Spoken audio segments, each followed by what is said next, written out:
Good morning students. Raman physics classes के द्वारा संचालित आज के इस वीडियो क्लासेस में आप सबों का मोस्ट वेलकम है।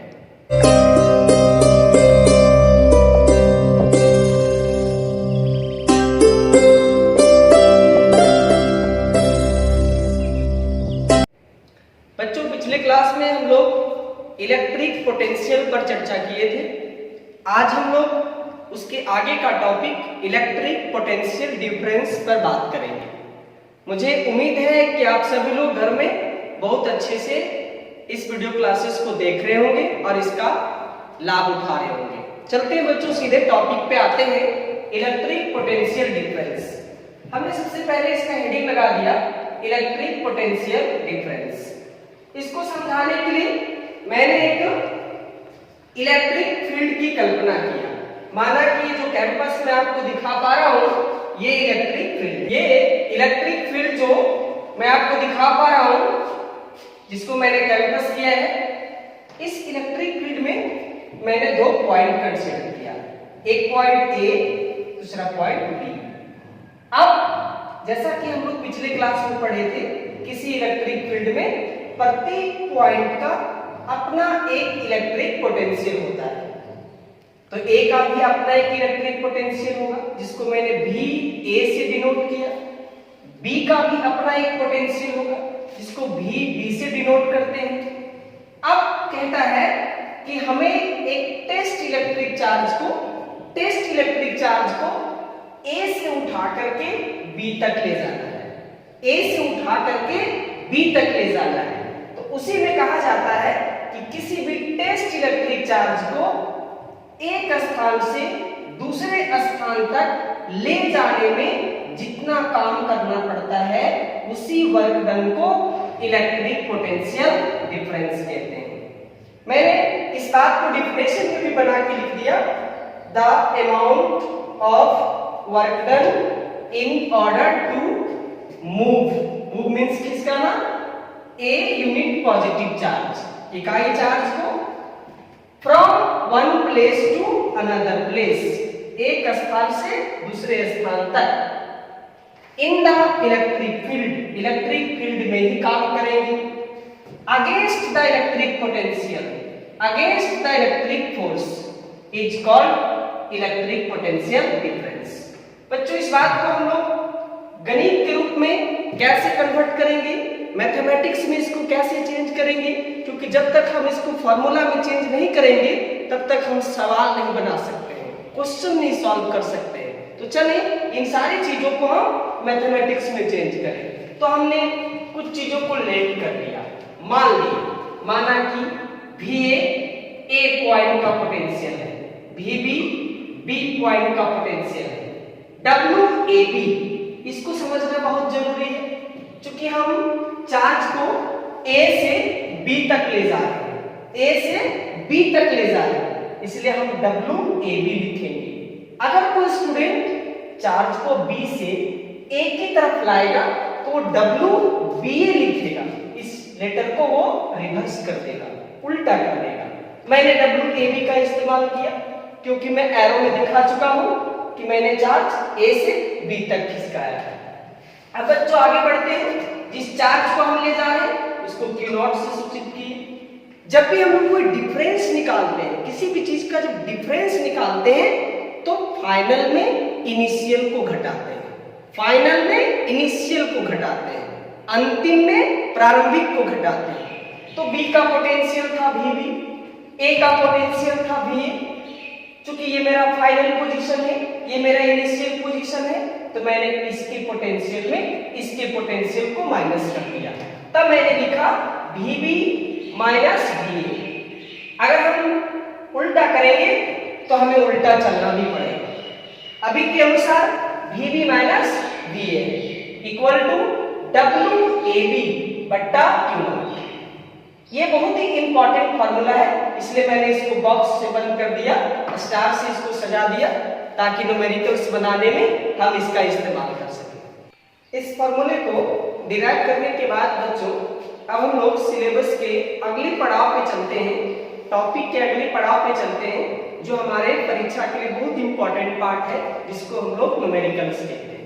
न्यूमेरिकल्स कितना महत्व है उसके बारे में जितना चर्चा करें वो कम पड़ेगा। तो चलो सीधे न्यूमेरिकल्स पे बातचीत करें। मैंने एक छोटा सा हेडिंग डाल दिया न्यूमेरिकल्स।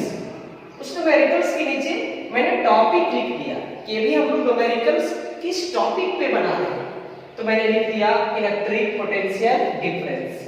यानी अभी का जो हम लोग न्यूमेरिकल्स पढ़ने जा रहे हैं वो पोटेंशियल डिफरेंस पे पढ़ने जा रहे हैं। उसमें कौन सा फॉर्मूला यूज होगा मैंने उसको भी लिख दिया ताकि आपको सोचने में कोई कष्ट नहीं हो, आप आसानी से न्यूमेरिकल को सोच सके। और बच्चे जो न्यूमेरिकल से डरते हैं उनके मन से वो डर दूर हो सके, इसके लिए मैंने इसमें फॉर्मूला भी लिख दिया। इसी फॉर्मूले पे हमारा सारा क्वेश्चन बनेगा। एग्जाम्पल के रूप में मैंने पहला छोटा सा क्वेश्चन लगाया, बहुत ही आसान, जिसे आप बहुत आसान तरीके से समझ जाएंगे। कहता है question 100 joule work done is required. 100 joule काम करने की आवश्यकता पड़ता है टू मूव खिसकाने में electric charge 4C 4 coulomb charge को from a point of potential 10 volt. 10 volt वाले पोटेंशियल से 4 कूलम चार्ज को खिसकाने में 100 जूल काम करना पड़ता है। खिसका करके उसे हमको भी पोटेंशियल पर ले जाना है। तो कहता है बच्चों कि भी का मान ज्ञात करें। ये बहुत इंपॉर्टेंट क्वेश्चन है, कई बार बोर्ड एग्जाम में आ चुका है। इसको आप ध्यान से समझें, फिर आप बोर्ड एग्जाम के क्वेश्चंस को बहुत आसानी से बना लेंगे। कहता है कि जहां से हमको चार्ज को खिसकाना है उसको मैंने ए मान लिया। क्वेश्चन के अनुसार ए का पोटेंशियल 10 वोल्ट है। जहां हमको ले जाना है उसको मैंने बी मान लिया। बी का पोटेंशियल हमको ज्ञात करना है। ले जाने में 100 जूल का काम करना पड़ा, मैंने 100 लिख दिया। जिस चार्ज को ले जा रहे हैं वो 4 कूलम का है, मैंने 4 कूलम लिख दिया। जैसा कि इसी बात को गिवन में बदल दिए, V equal to 10 volt, VB equal to V, work done equal to 100 joule और charge equal to 4C 4 coulomb. अब जैसा कि हमारे पास फॉर्मूला है, ब्रह्मास्त्र हम लोग का यही होता है, इसी औजार से तो हमको लड़ना है। We know that VB minus VA equal to WAB बट्टा Q0। V माइनस 10, चूंकि VB का मान V था, VA का मान 10 था, मैंने पुट कर दिया। वर्क डन 100 था, चार्ज 4 था, कैंसिल कर दिया। इधर 25 आया, ये -10 था, उधर ले गए, इस प्रकार से 35 वोल्ट आ गया। और इस तरह से हमारा आंसर तैयार है। बच्चों कहता है कि हम केवल सोचते रहें कि न्यूमेरिकल्स बहुत भारी है, नहीं बना सकते हैं, ऐसी कोई बात नहीं। हम लोग केवल विलाप नहीं करें, कोशिश करें। हम हमेशा ये क्यों सोचें कि मेरे जिंदगी में क्या होगा, हम ये हमेशा क्यों सोचें कि मेरे जिंदगी में क्या होगा, हम ये भी क्यों सोचें कि हमेशा मेरा बुरा होगा। मंजिलों की ओर चलते तो रहें, हमें कुछ मिले चाहे नहीं मिले, तजुर्बा तो नया होगा।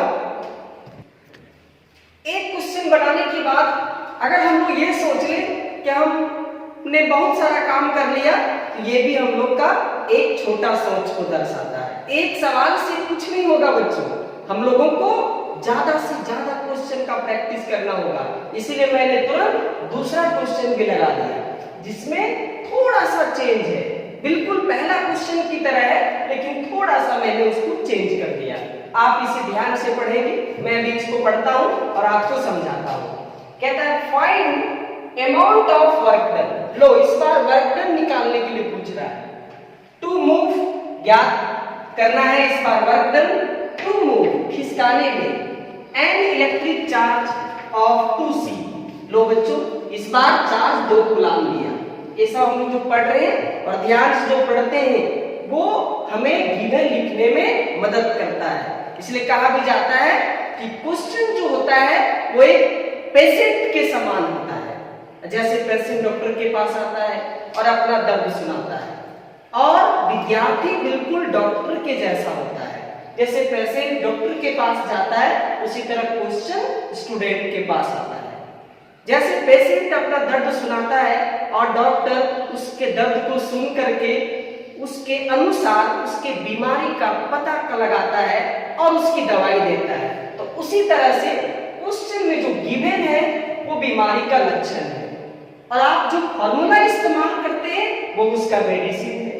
अगर आप उसके बीमारी को पकड़ के उसके गिवन को देख के सही फॉर्मूला इस्तेमाल करेंगे तो निश्चित तौर पे जैसे पेशेंट ठीक होता है उसी तरह आपका क्वेश्चन का आंसर भी ठीक होगा।